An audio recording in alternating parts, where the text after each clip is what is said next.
कर्म, विज्ञान और परमात्मा प्राप्ति का वैदिक आलोक। ऋग्वेदिक मंत्र का शुद्ध आश साहित्यिक विवेचन।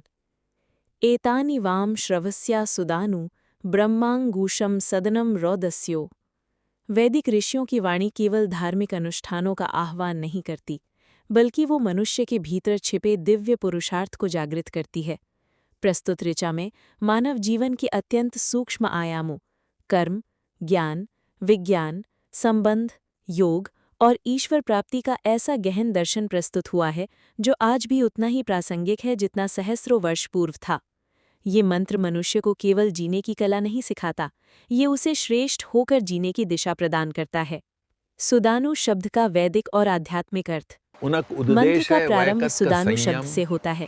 सामान्य अर्थ में इसका तात्पर्य श्रेष्ठ दानी से है, किंतु वैदिक दृष्टि में दान केवल वस्तुओं का वितरण नहीं है। सबसे बड़ा दान है सद्बुद्धि देना, ज्ञान देना, प्रेरणा देना और किसी आत्मा को अधर्म से हटाकर सत्य के मार्ग पर स्थापित करना। जिस मनुष्य के भीतर शुभ भावना है वही वास्तविक दानी है। यदि कोई व्यक्ति अन्न देता है परंतु उसके भीतर अहंकार, अपमान या स्वार्थ है तो वो वैदिक दृष्टि में पूर्ण दान नहीं कहलाता। किंतु जो प्रेम, करुणा और लोक कल्याण की भावना से किसी को पोषण देता है वही सुदानु है। इसीलिए वैदिक संस्कृति में भोजन भी साधना था। असली कीमत उन्हीं की है। अगर नीयत ही साफ नहीं है तो समझ लीजिए कि वो भौतिक दान का काम भी पूरी तरह से अधूरा ही रह जाता है। बहुत ही कमाल की बात सामने आती है। ज्ञान का स्रोत सिर्फ पारंपरिक गुरुओं या किताबों तक ही सीमित नहीं है। ज्ञान तो कहीं से भी मिल सकता है। भाई, बहन, रिश्तेदार, दोस्त, यहाँ तक कि बाजार में काम करने वाले व्यवहारिक व्यापारियों और अपने जीवन साथी से भी हम बहुत कुछ सीख सकते हैं। ज्ञान जहाँ से भी मिले, बस उसे खुले और शुद्ध मन से स्वीकार करना चाहिए। लेकिन ये मार्गदर्शन असल में काम कैसे करता है?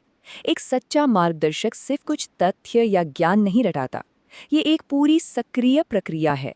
शिक्षक पहले कुछ खास ज्ञान देता है, फिर हमारे अंदर की कमियों को दूर करता है, हमारी गलतियों को सुधारता है और आखिर में हमें सही रास्ते पर चलने के लिए प्रेरित करता है, एकदम स्टेप बाय स्टेप। स्थिरता और निस्वार्थ कर्म के सबसे बेहतरीन रोल मॉडल हैं। हम पृथ्वी की अडिगता और सूर्य की चमक से सीधे तौर पर ये सीख सकते हैं कि इस भौतिक दुनिया में हमारा व्यवहार वास्तव में कैसा होना। सच में अवशोषित करने के लिए बहुत गहरे ध्यान और एकाग्रता की जरूरत होती है। इसके साथ ही एक बड़ी चेतावनी भी दी गई है, वो ये कि इस ज्ञान के पीछे छुपे विज्ञान को गहराई से समझे बिना पूरी तरह से सुखी होना नामुमकिन है। अगर हम सिर्फ सतही जानकारी तक ही सीमित रह गए तो वो जो परम आनंद है ना, वो हमेशा हमारी पहुंच से बाहर ही रहेगा। और इसी के साथ हम पहुंचते हैं अपने इस विश्लेषण के आखिरी और सबसे शानदार चरण पर, परम आनंद।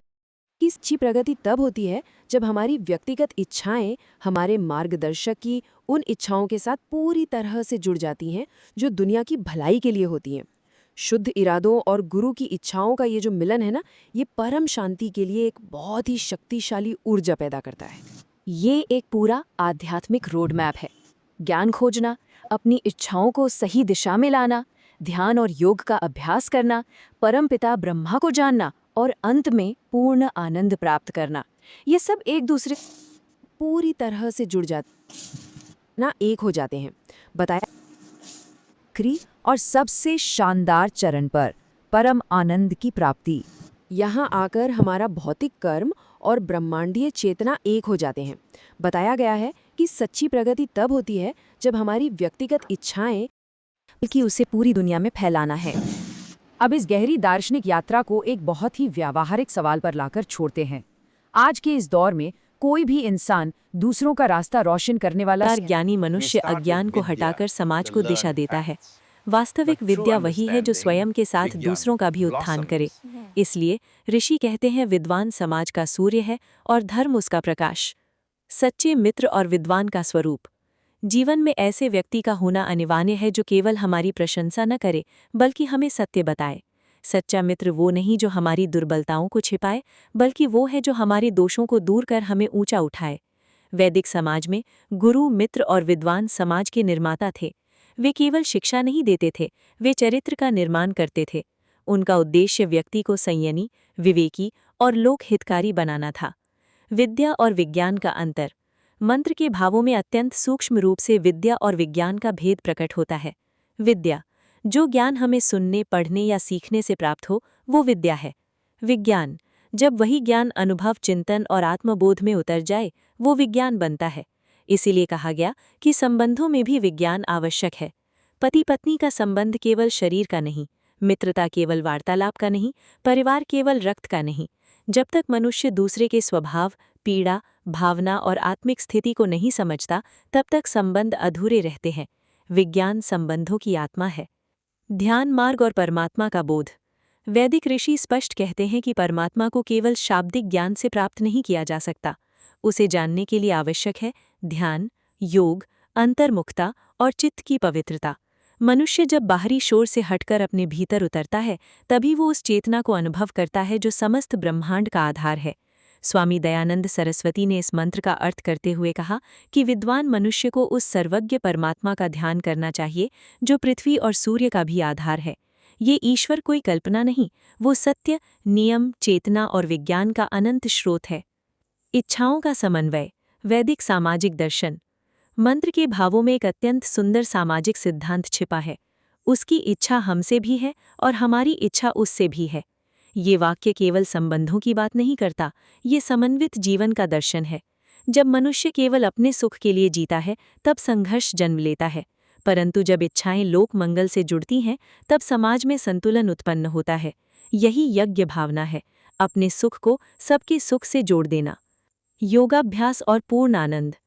ऋषि अंत में मनुष्य को योगाभ्यास की ओर ले जाते हैं। योग केवल शरीर की क्रिया नहीं, योग आत्मा का परमात्मा की ओर प्रवाह है। योग मन को शुद्ध करता है, बुद्धि को स्थिर करता है, इच्छाओं को संयमित करता है और आत्मा को आनंद की ओर ले जाता है। जब मनुष्य सत्यकर्म, विज्ञान, ध्यान और लोक हितकारी जीवन को अपनाता है, तब उसके भीतर ऐसा आनंद उत्पन्न होता है जो बाहरी वस्तुओं पर निर्भर नहीं रहता। यही वैदिक पूर्ण आनंद है। उपसंहार। ये ऋचा मनुष्य को केवल धार्मिक उपदेश नहीं देती, ये संपूर्ण जीवन दर्शन प्रदान करती है। ये सिखाती है कि श्रेष्ठ कर्म ही यश है, ज्ञान ही वास्तविक धन है, विज्ञान ही संबंधों की आत्मा है, योग ही आत्मोन्नति का मार्ग है और परमात्मा का बोध ही जीवन की पूर्णता है। जब मनुष्य पृथ्वी की स्थिरता, सूर्य का प्रकाश, विद्वान की विवेकशीलता और योगी की अंतर्मुखता को अपने जीवन में धारण कर लेता है, तब उसका जीवन केवल व्यक्तिगत नहीं रहता, वो लोक कल्याण का माध्यम बन जाता है। वही मनुष्य वैदिक अर्थों में आर्य कहलाने योग्य होता है।